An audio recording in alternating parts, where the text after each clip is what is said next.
En todo deporte, sin importar cuál sea, han sucedido cosas, algunas con las que se ganaron la burla del público, o el odio, momentos que quedan a la historia y el día de hoy, te presentaré, las que son para mí los momentos más bochornosos, ridículos y, detestables. Sin más preámbulo, empiezo. Aclaración, si no estás de acuerdo con alguno y si crees que debí incluir otro que yo no conozco pero tú sí, házmelo saber en los comentarios, te estaré leyendo, no te alteres. Ahora sin nada más que decir, empiezo.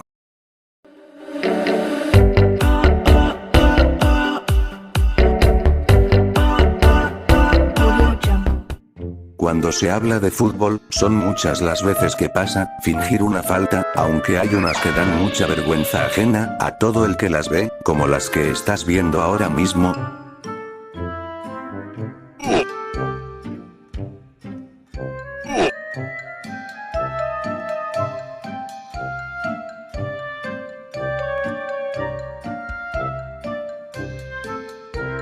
Tengo que admitir que su actuación fue perfecta, realmente me engañaron. Y cuando se habla de faltas fingidas, hay que hablar de él. Neymar, el rey de ellas, muchas veces ha dado a conocer sus dotes actorales.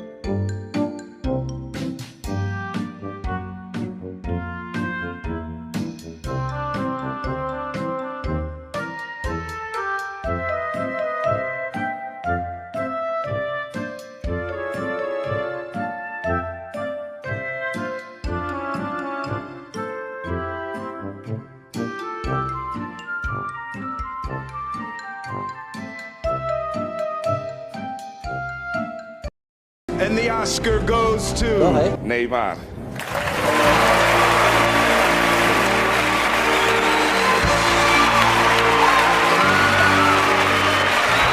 This is Italy's 26th nomination and its 10th Academy Award.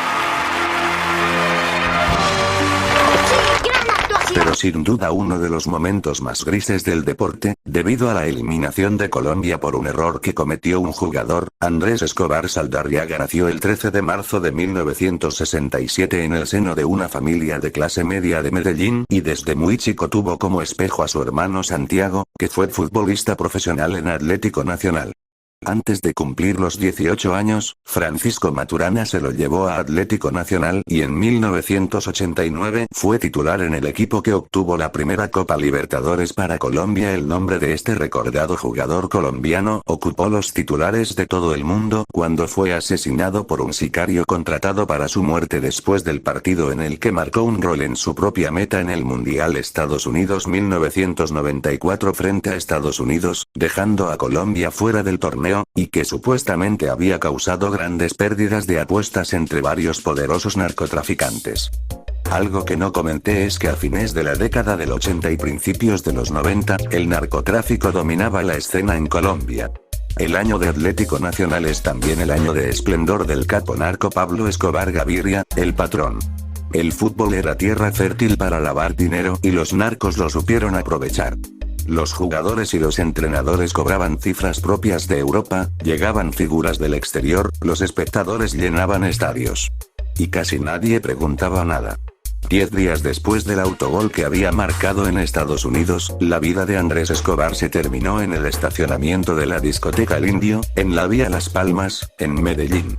Tras el asesinato de Andrés Escobar florecieron las especulaciones que lo había matado una mafia de apostadores que habían perdido mucho dinero con la eliminación de Colombia del Mundial.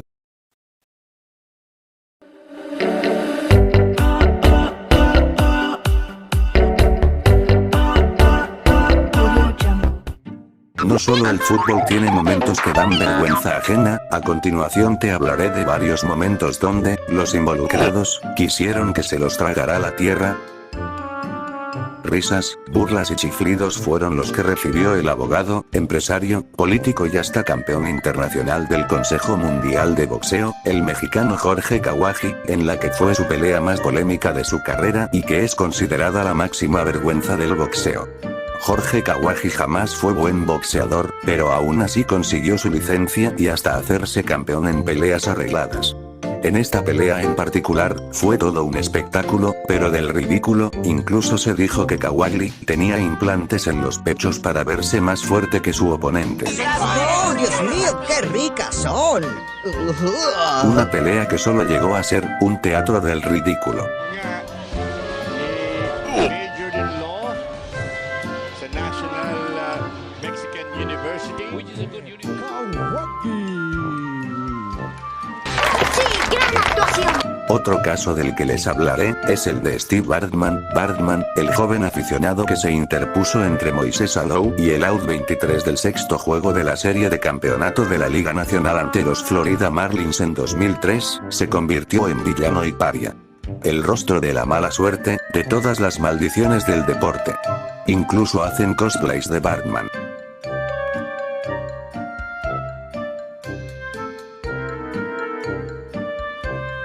Y así, muchos otros ejemplos.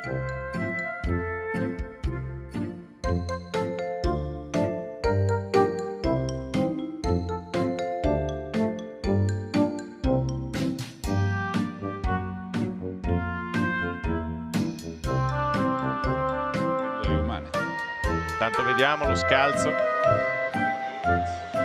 Ah, mamma mia! No, questa poi no. Pazzesco. Zoppica un po', è stato investito dalla cameraman. Queste sono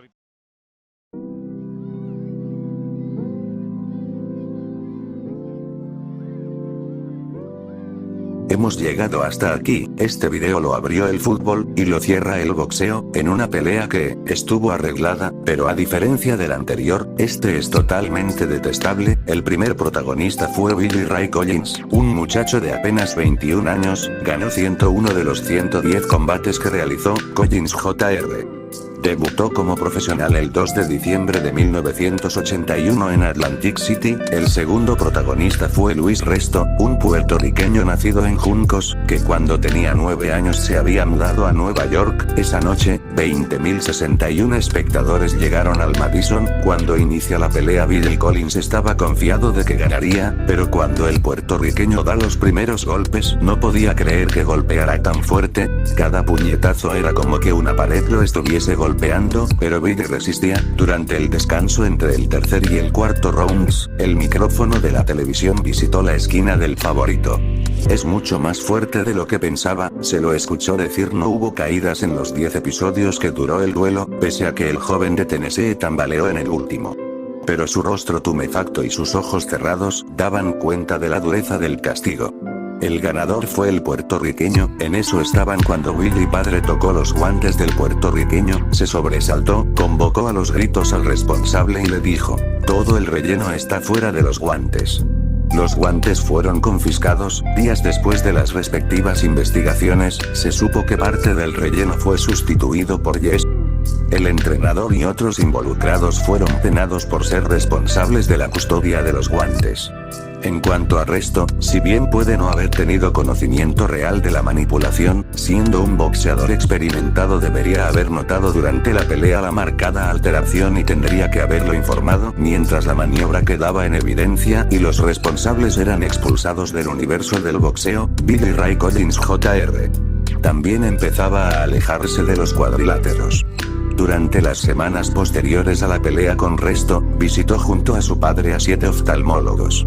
Todos coincidieron en que había sufrido un desgarro en el iris del ojo derecho que le provocaría visión borrosa de por vida y le impediría seguir combatiendo. Su sueño se desvanecía cuando apenas había empezado a acariciarlo. Sin boxeo y sin dinero, empezó a beber y a discutir frecuentemente con su esposa. La noche del 7 de marzo de 1984, 8 meses después de su última pelea, Collins, borracho y acompañado por su amigo John Duque, visitó a Ann, su hermana mayor.